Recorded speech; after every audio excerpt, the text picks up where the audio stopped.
Bien, amigos, vamos a recordarles que la casa, la oficina o el lugar donde uno trabaja hay que protegerlo.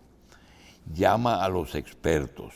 Vas de enselladores, los únicos con carta de garantía y que le financian hasta 6 meses sin intereses la impermeabilización de su techo. No juegues con tu inversión. Llueva, truene o ventee, llámanos. 809-569-0642. Parece que ningún país del mundo está exento de lluvias y de inundaciones. Para nosotros resulta una verdadera sorpresa el hecho de las inundaciones que sufre el oeste de Alemania, que alcanzaron dimensiones históricas, con más de 1 centenar de víctimas mortales, más de 100 muertos. En Alemania, en un panorama devastador, en un país acostumbrado a luchar contra las crecidas de sus ríos, pero superado por las emergencias climáticas. Alemania confirmó ayer 106 víctimas fallecidas y eso abarca también Bélgica. De manera que nosotros estamos en temporada ciclónica y todos los días hay una alerta. Lluvias, tormenta tropical y ciclón. Ahorra en el Banco de Ahorro y Crédito Empire. Une a las familias LIR para servirte y ofrecerte soluciones en negocios, financiamiento de vehículos, préstamos y para ahorrar. Visite nuestra sucursal de Bolívar 409, esquina Benito Monción, y agentes autorizados en las tiendas LIR. 809-621-7000. Banco Empire. También queremos decir que en las 34 tiendas de LIR están los agentes autorizados del Banco Empire. Queremos también repetirles que Don Capeto está en los supermercados Nacional, Unidos, Caribe y Ola. Y en el este, en La Cumbre, en Caribe, en Garrido, en La Charri y en La Mella. Y en el norte, en Garrido.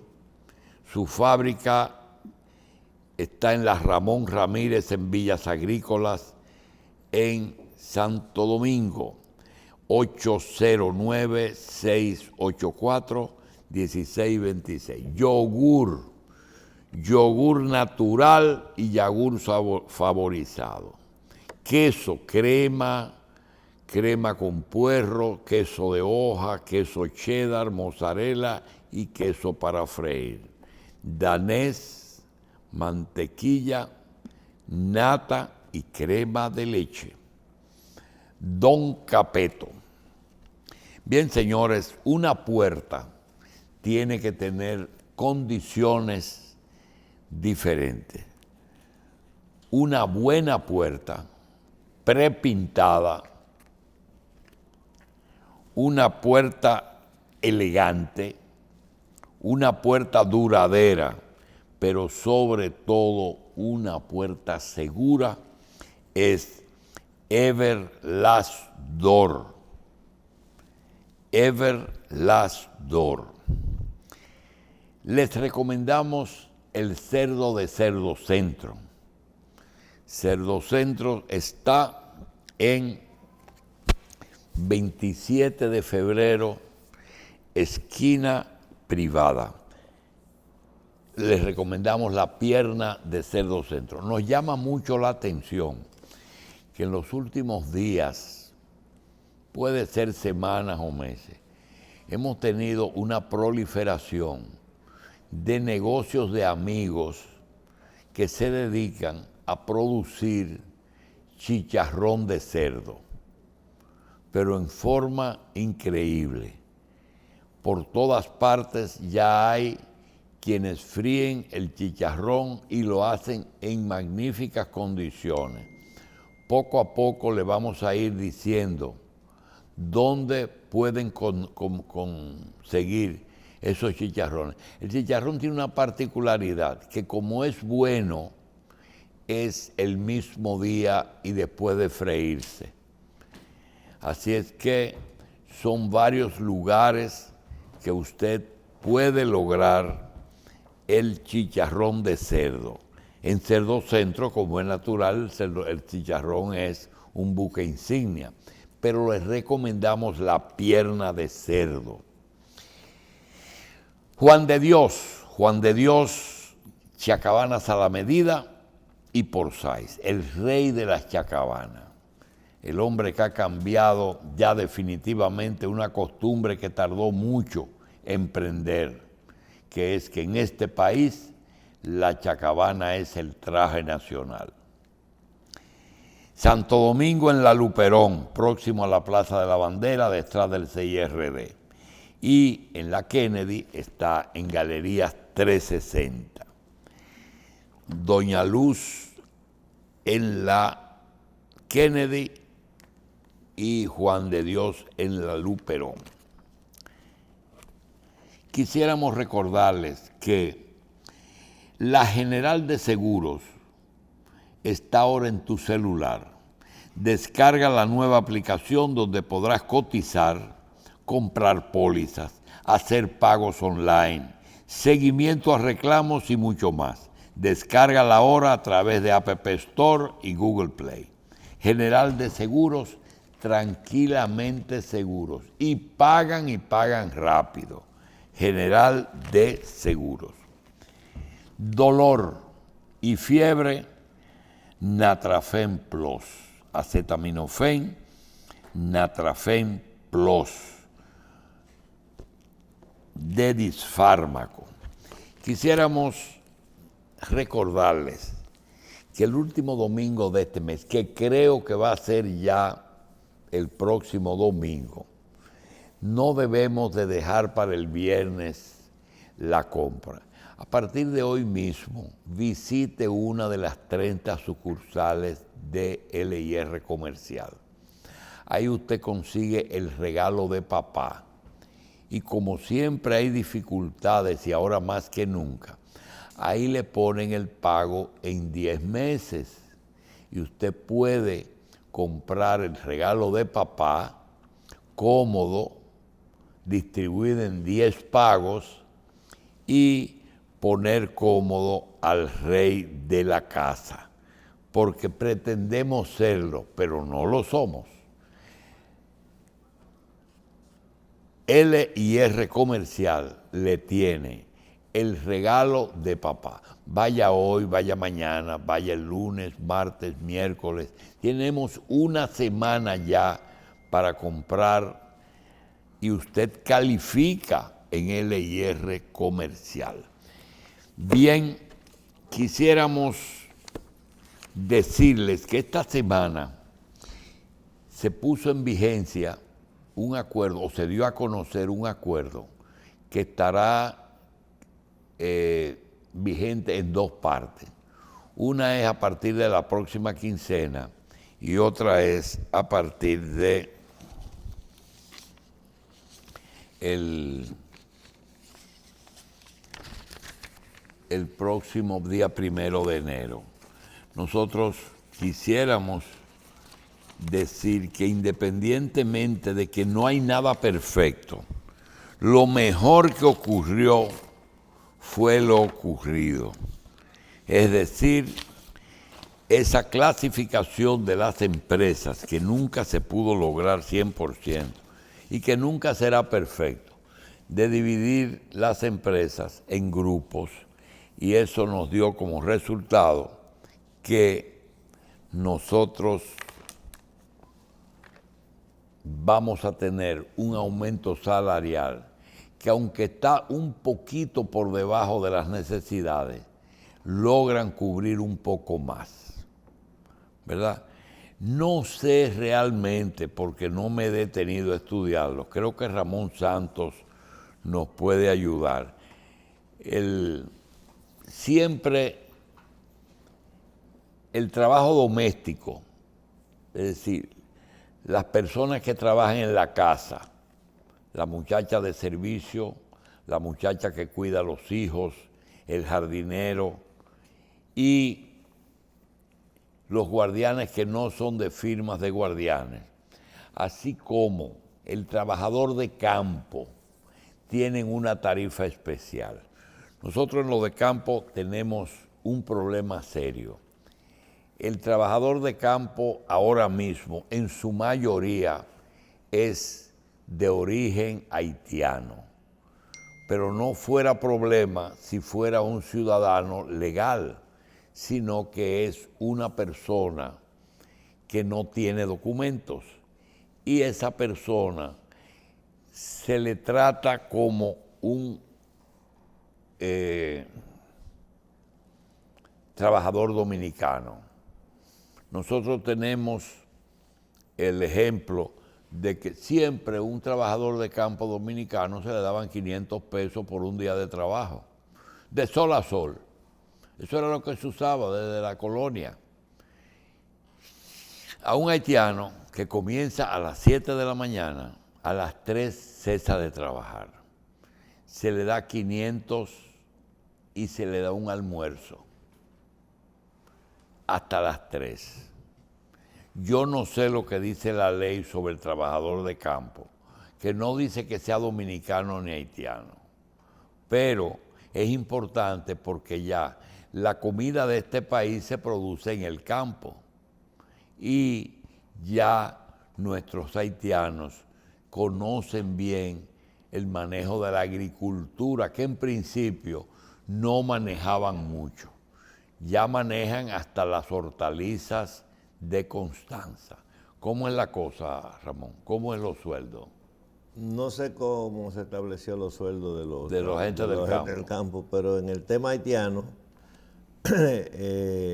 si bien es cierto que muchos han aprendido labores que no entendían, como usted dice, no es menos cierto que muchos de ellos no hay forma de que reciban a vapor el entrenamiento y para los trabajos de cierta delicadeza en el campo, no estoy hablando de la construcción, se siguen contratando dominicanos. Una cosa que no estoy claro, tú sabes que aquí hay zonas de cultivo. Por ejemplo, el arroz del Bajo Yuna, ¿lo trabajan los haitianos? En toda la zona arrocera es haitiano. Es haitiano. Y el plátano de Moca, de San Francisco, de Macorís, de Villatapia, ¿es haitiano? Una buena parte. En todas partes, porque el tema es que si usted tiene que sembrar arroz y necesita 30 personas. ¿Y cuál no es consigue, cuando tú dices cultivos delicados, a qué tú te refieres? Invernaderos, hortalizas, cosas que hay que deshijar, por ejemplo, los tomates que le quitan el repollito para que no para todos los repollitos que tenga, enganchar en los invernaderos las matas con cierta delicadeza, porque ¿Y es que esas áreas pueden pagar mejor sueldo o que necesitan un trato especial? Siempre se paga un poquito más de sueldo. Por eso hay más dominicanos. Por eso hay dominicanos, porque el propio desarrollo del país, que nosotros muchas veces nos ignoramos o nos empeñamos en ignorar, lleva consigo la especialización de las manos de obra. No es lo mismo enseñar a un haitiano a regar abono en el campo que aplicar un abono en un riego por goteo en un invernadero o en una finca de agroplasticultura, porque todo no es invernadero. Hay mucha gente que produce ya no sé si usted ha alcanzado a ver unas lonas que se ven en los campos de hortalizas, que no son invernaderos cuando es bajo techo, pero que se hace con cierta frecuencia. Hay que tener cierta especialidad y delicadeza, porque una manguera de esa que se abra hace perder la presión de las demás. También hay riego por aspersión. Ese tipo de cosas regularmente la hacen los dominicanos. Y los maestros de construcción, la mayoría son dominicanos. Y los constructores, para evitar una serie de conflictos, lo que hacen es subcontratar. Es decir, el maestro es el que utiliza el haitiano. Bien, no tú, porque no es tu trabajo y a pesar de que has pasado por agricultura y por el Banco Agrícola, no te da el conocimiento, pero quisiera que nosotros como revista iniciáramos un proceso de determinación del componente porcentual que tiene cada producto. De mano de obra haitiana. Por ejemplo, coger el arroz. Tú dices, el arroz es autosuficiente. Nosotros cultivamos el arroz que nos comemos y una parte va a Haití, no hay duda. Ahora, del costo de ese arroz, para que no te vengan con el TLC, ni te vengan con el subsidio subterráneo que le da Estados Unidos a través de financiamientos muy baratos y otras concesiones. ¿Qué componente tiene el arroz de mano de obra? Entonces, esos 20 pesos promedio entre la puntilla y el arroz bueno, o 25 pesos que yo pago por una libra de arroz, vamos a suponer que el costo sea 20 pesos. De esos 20 pesos, ¿qué por ciento tiene de mano de obra? Entonces, conseguir qué por ciento tiene. ¿Qué por ciento tiene de combustible?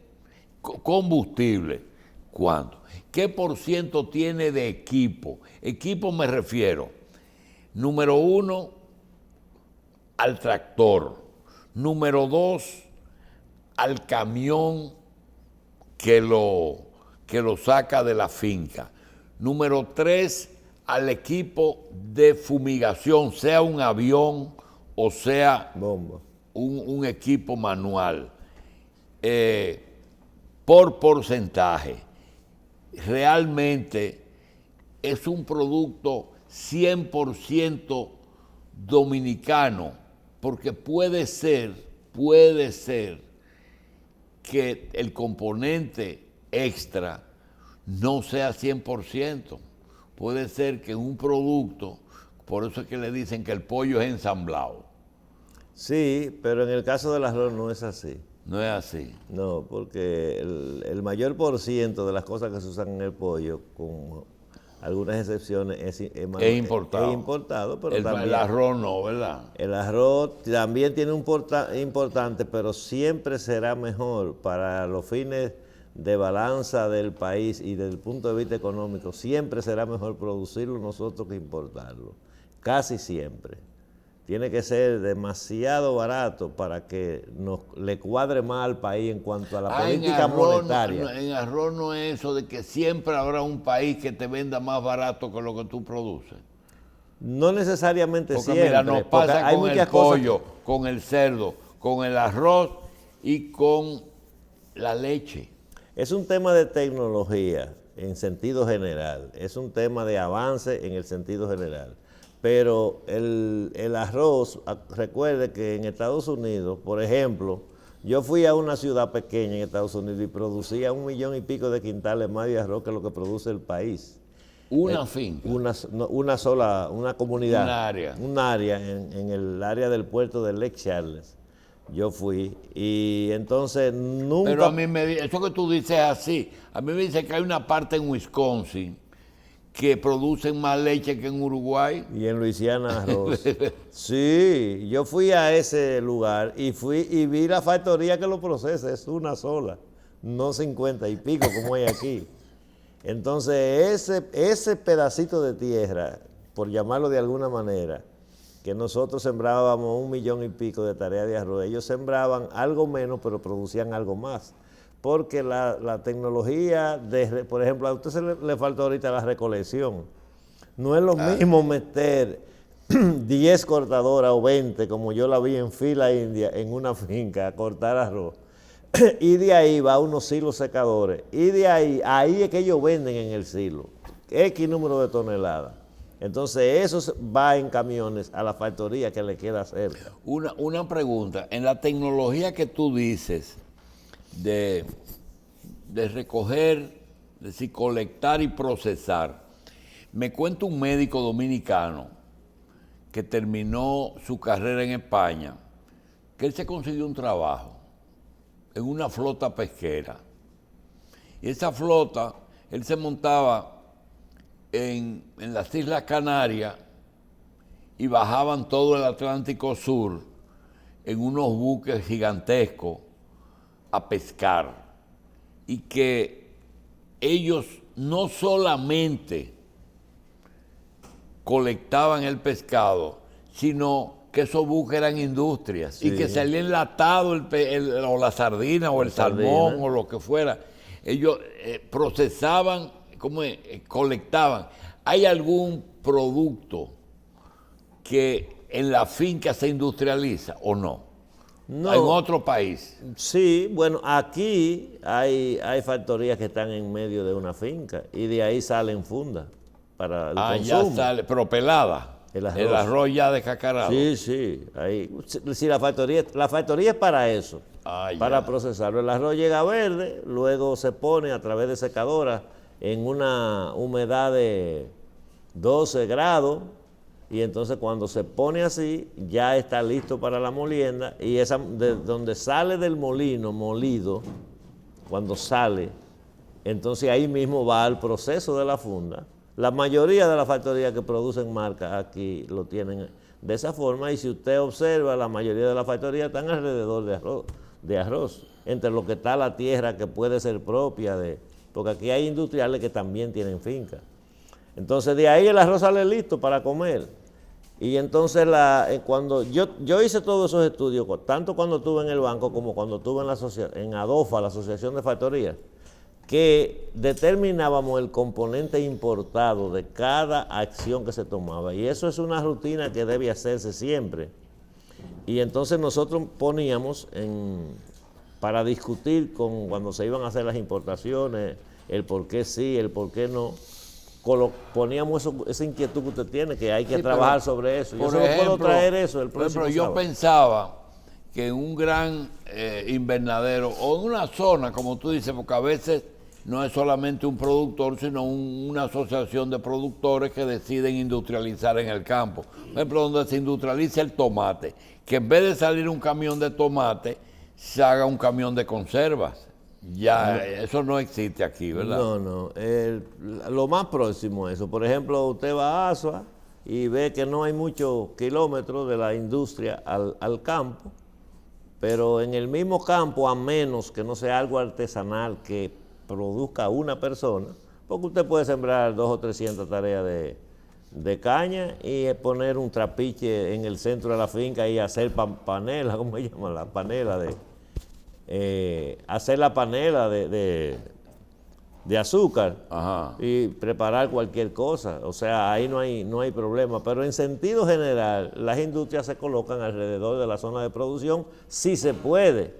Porque si usted tiene, por ejemplo, la famosa estaba en Baní, pero si la famosa tenía que ir al final de Aso a buscarlo, hay una distancia. Porque yo veo a Olivero que viene con las cultivadoras de arroz, ajá, que cortan y separan la espiga del... Sí. No solamente lo cortan, sino que... Lo corta y lo muele. Le quita la... Sí, le quita. Déjale el arroz con cácara. En cácara. Entonces ahí se lleva... Eso tiene varias décadas, muchas. Sí, pero que se hace. Ahora, ¿qué es lo que ha cambiado aquí? Sí. Fue el sistema de que las cortadoras de hace menos de una década tiraban los sacos. Iban cortando el arroz y tirando los sacos ahí en la finca. Entonces lo sacaban de ahí afuera, donde lo iba a coger el camión. ¿Cómo es? La están usando que se hace se llena de arroz, sí, y entonces lo va tirando en los equipos directo a granel. Ah, ya.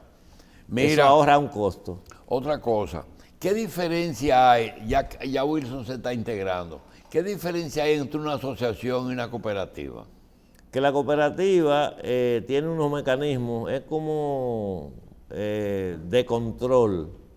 desde el punto de vista... Es decir, como un de la banco también hay una institución. Y DECOP controla las Sí, cooperativas. sí. Cuando hay cualquier déficit, cualquier cosa, y DECOP y los alinea no, o los cierra, porque ambas organizaciones se prestan para engaño. Aquí hay muchísimas cooperativas que han surgido y luego han engañado se hacen socios mayoristas, hacen una especie de C por A, porque como son instituciones supuestamente Dice que uno sin fines de un lucro, avivato que aprovecha el resto de los miembros. Sí, depende la cotorra que tenga con los miembros, eso se da, pero no vamos a hablar de la parte mala, que no es el mayor por ciento. La cooperativa es una cosa respetada internacionalmente, en Estados Unidos y en todas partes, y tienen personería jurídica, y tienen unos mecanismos que, como toda la cosa, porque hay bancos que han engañado a la gente, quiere decir que la cooperativa también no está libre de culpa en eso, pero las asociaciones, quien establece el procedimiento y los estatutos son los asociados, y entonces las cooperativas no tienen un mecanismo del que tú no te puedes salir, porque está establecido el comité de crédito, el comité de vigilancia, una serie de algo institucional. En el país hay cooperativas en provincias que mueven más que los bancos.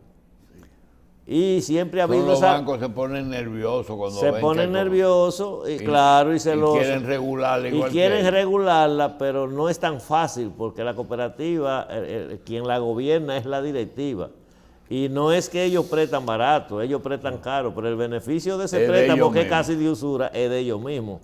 O sea, ellos, lo que le llamaban antes fulanito, un garrotero que le prestaba al 5, que le prestaba al 3, ellos no prestan así, prestan un poco menos, pero un poco más al doble y al triple a veces de como prestan los bancos. Pero a final de año el beneficio es de ellos mismos, por eso crecen tanto. Bien, vamos a aprovechar la última parte de la conversación de nosotros para dejar a Wilson que nos hable del mismo tema de los productos principales de aquí, los componentes.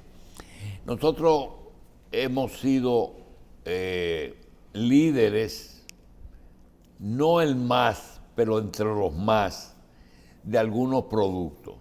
Antes te decían, la columna vertebral del país es el azúcar. Después te decían los 4 productos: café, cacao, azúcar y tabaco. Eran los 4 productos que exportábamos y nos producían divisas. Entonces, hay un producto que tiene un historial un poquito, no es muy revolucionario, porque se usó en Centroamérica y aquí mismo, con empresas norteamericanas que lo cultivaron y totalmente, nada más usaban, era como zona franca, usaban la mano de obra y se llevaban el banano, el guineo.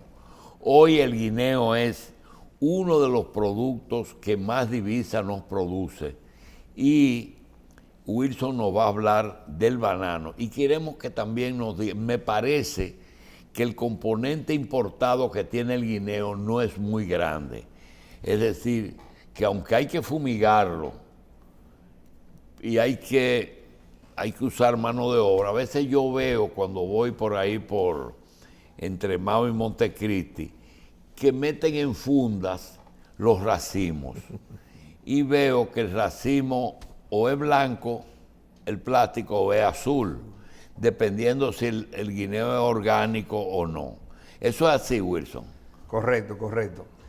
Mire, lo que vamos, no somos especialistas en bananos, sino que hicimos un recorrido, Valverde Mao y Montecristi, el fin de semana. Nos reunimos con las diferentes asociaciones. Como estamos hablando de cooperativas, estas asociaciones, yo me encontré raro que en Valverde Mao solamente hay 26 asociaciones de bananos. No cooperativas, asociaciones. No, asociaciones. Pero me dice Bernardo Alemán, que es un productor de banano de Montecristi.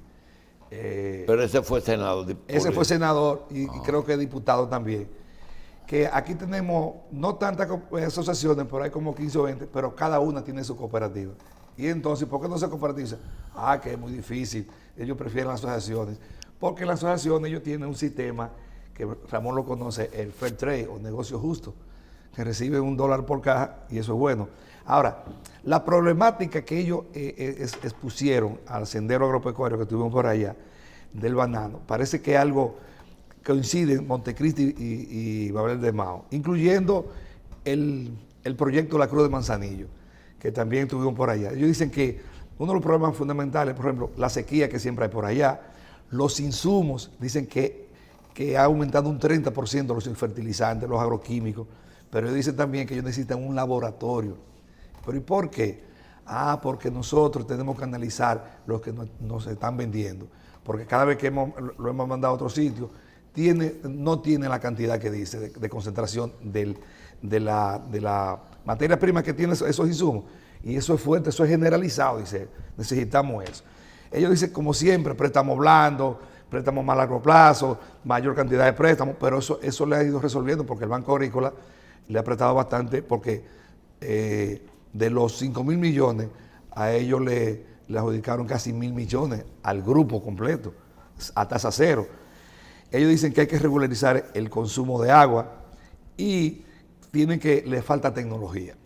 Ellos dicen, mira, nosotros lo que estamos es produciendo semanalmente 1.25 cajas de guineo, pero Perú y Ecuador está por los 2.25. Y me dieron una noticia. ¿Tú te acuerdas que el banano era el número 1, el mayor exportador de banano orgánico en República Dominicana? Sí, pues estamos en tercer lugar. Pero Bernardo explicó, sí, lo que pasa fue que hubo una sequía y después inundaciones en 2017 y 2018. Y todavía tenemos que estar recuperando, pero sí necesitamos tecnología. La necesitamos, y yo pienso que las autoridades gubernamentales deben sentarse y porque el viernes pasado hubo una reunión que vino el embajador que está en Londres, que está aquí, y se reunieron con los bananeros buscándole una salida, porque el banano en finca, y así lo está vendiendo el proyecto La Cruz de Manzanillo, está entre 50 y 65 centavos en finca. Pero hay un ingeniero allá, se llama Simeón Rodríguez, que es un técnico muy capaz. Perdón, ¿en finca cuánto? Entre 50 y 65 centavos.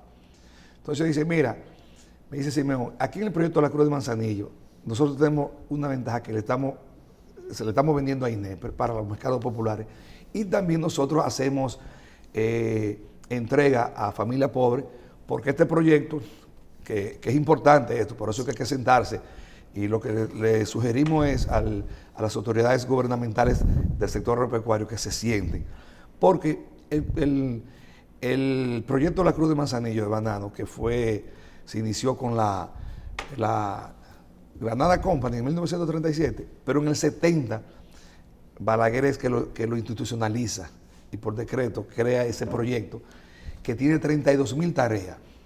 Oigan estos números, de esas 32.000 tareas hay cerca de 4.000 en banano. Hay 1.100 tareas con una buena estrategia, el director Simón Rodríguez sembró maíz para asunto de que está muy caro el maíz, 1.100 tareas de un maíz híbrido. Tiene 1.000 tareas de plátano y tiene como 600, 800 tareas de yuca para hacer programas sociales, ese tipo de cosas. Entonces, las demás no están habilitadas. Entonces, nosotros lo que proponemos es que ahí se haga un centro de alimentación de pasto para la zona, que el pan nuestro de cada día en la ganadería de leche de esa zona es la sequía y que no hay agua. Me dice Alemán, Bernardo, que ese proyecto, hace mucho que ellos lo hablaron, que esas cerca de 20 o 22.000 tareas, se siembre pasto que pueda resistir. Hay un pasto, se llama hematria, es un pasto que puede ser de corte o de pastoreo al mismo tiempo. Porque el proyecto que está en Dajabón, de 1.300 tareas, está cerrado en estos momentos, que estaban sembrando trambala, otro tipo de hierba. Entonces, dice Lidio Martínez Cairo, que es el gurú en pasto y forraje, que hay que sentarse porque eso sería un paliativo y podríamos resolver el problema de alimentación en una parte con esa tierra, que muchas de esas, que Ramón Santos tiene mucho conocimiento, está salinizada, parte de esas 20.000 o 22.000 tareas. Y dice el Lidio que no afecta el pasto. Que ese pasto no lo afecta. Lo resiste. Pero él dice, sí, pero yo te tengo otra, dice Lidio Martínez Cairo. Este señor, Nano Ortega Brugal, tiene 20.000 tareas de ese pasto que él puede donar la semilla de gratis. Porque en esa zona. ¿Cómo se llama? Nano Ortega Brugal, de los Brugal, que él es un creador de ganado de carne. Entonces dice, él la puede donar para que puedan incentivar la siembra de eso, más las 100.000 tareas que están en la zona de Santiago Rodríguez y de Jabón disponibles para Pasto, que también la agregue, y podemos resolver el problema que tú lo conoces, Ramón, que todos los años que no hay agua en Santiago Rodríguez y que hay una sequía, pero eso se tiene más de 20 años. Entonces, el proyecto de la Cruz de Manzanillo podría utilizarse en varias líneas, que fue lo más importante que yo vi, que es el área que nosotros manejamos de ganado de leche, pero tiene que sentarse las autoridades del sector agropecuario, con Lidio Martínez Cairo, que hace 3 semanas estuvimos con el ingeniero Hipólito Mejía, y yo le pregunté, mire, Lidio Martínez, ¿usted lo conoce? Lidio Martínez es el mejor técnico que hay aquí en el país, del patiforraje. ¿Y él no está trabajando? No, tienen que llamarlo. Sentarse con Lidio, sentarse con el ingeniero Simeón, y buscar y las asociaciones o federaciones ganaderas de la zona, que tienen un proceso difícil ahora mismo, porque los procesadores lácteos, que no quieren que le digan queseros, sino procesadores lácteos, porque suena más bonito. Entonces, tienen ese problema. Entonces, pienso que sería un buen paliativo de resolución en esa parte. Otra cosa es el problema, volviendo no sé si queremos salir del banano, que ya dijimos cuáles son los problemas. Yo quiero preguntarte algo con respecto al banano. Tú dijiste 4 puntos más o menos, neurálgicos, que tú dices que hay que sentarse, esa gente se van a cansar de ahí parado, porque uno tiene que sentarse para tantas cosas, pero la verdad es el último tema que tú trajiste, que fue el tema de la salinidad, que es un tema vigente en Asua también. Yo te sugiero que vaya a Asua en esos recorridos que tú estás haciendo y te reúnas ya con Asua Habana, que ahí es que se concentran los técnicos, y búscate ahí a Corporán, a Menandro, a una cantidad. Yo te voy a dar una lista de la gente de Asua que tienen un problema similar con el tema de la salinidad. Sí. Esas son cosas que se pueden decidir, pero hay que sopesarlas muy bien, porque aunque cualquier guineero acepte como bueno y válido la sugerencia, cuando hay contrato para todo el mundo, la gente hace el esfuerzo por sembrar su guineo, porque ellos alegan también que con la divisa se compra mucho maíz, mucha soya. Sí. Y esa asociación que tú mencionabas, eso ellos no pueden renunciar, porque eso es lo que le compensa. Esa empresa europea que tiene ese sistema de darle los $2 por caja, el dólar por caja, de lo cual una parte es para obras de bien social en la misma comunidad y para mejoramiento de la tecnología de los trabajadores, no es tan fácil de renunciar a eso. Claro. El guineo, no solamente aquí, sino en cualquier parte del mundo, tiene esa fragilidad de que cuando el tiempo ataca o cuando viene una cigatoca o viene algo, entonces los contratos se reducen, porque es un mercado bastante serio. El guineo, tú sabes que es la fruta creo que más se vende en el mundo, y la fruta por excelencia para los niños que van a la escuela. Entonces ellos a esas cadenas de supermercados no le pueden llevar cualquier guineo. Ellos tienen que llevarle un guineo con las condiciones que están claras ahí. Y tú te podrás dar cuenta que una de las cosas que se exporta que tiene la supervisión aquí en el país es la del guineo.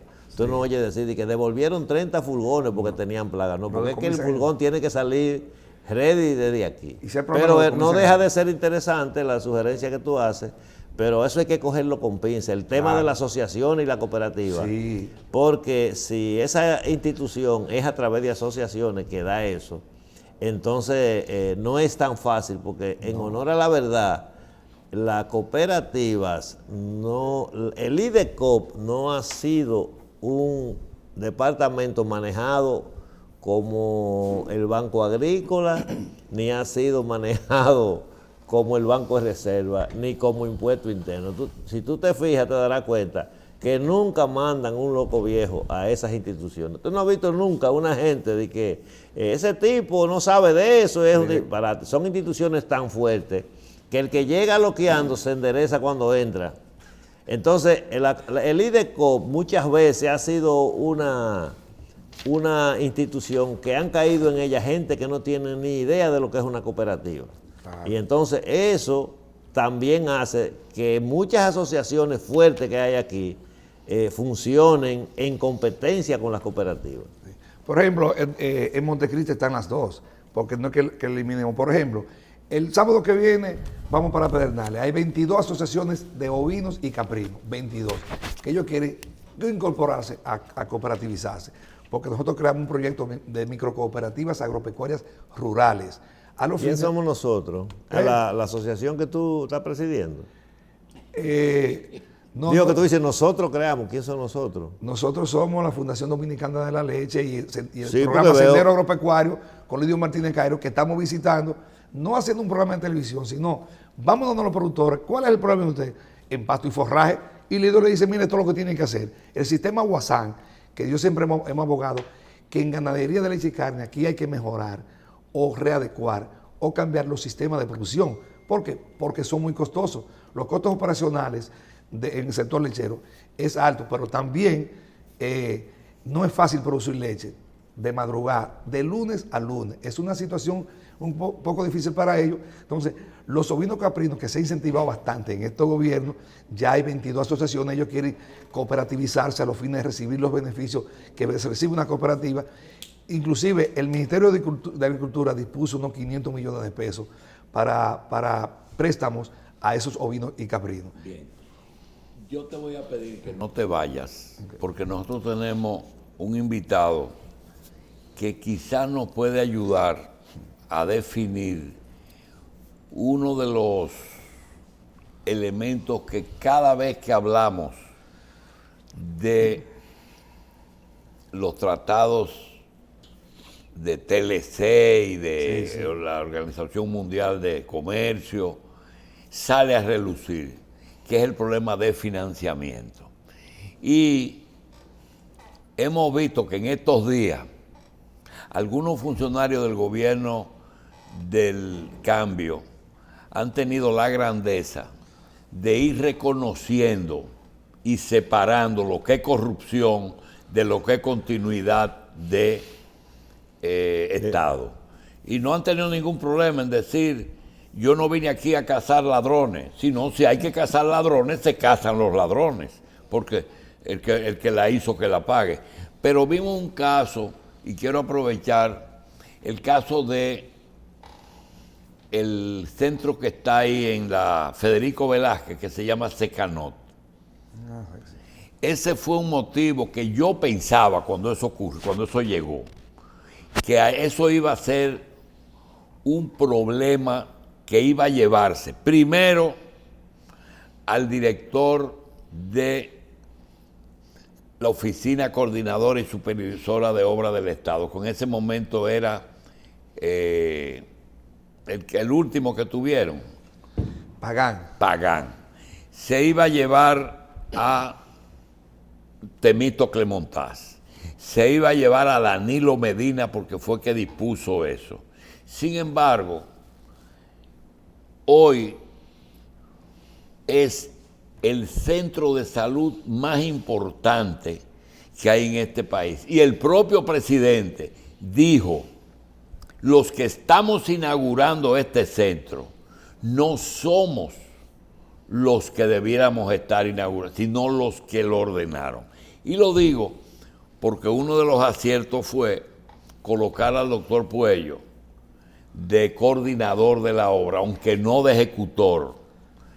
Y se reconoció eso. Y hoy por hoy, yo te voy a decir, Secanot se llevó o igualó a Sedimat y al Homs, que son, Sedimat y al Homs son los dos buques insignia de la medicina dominicana.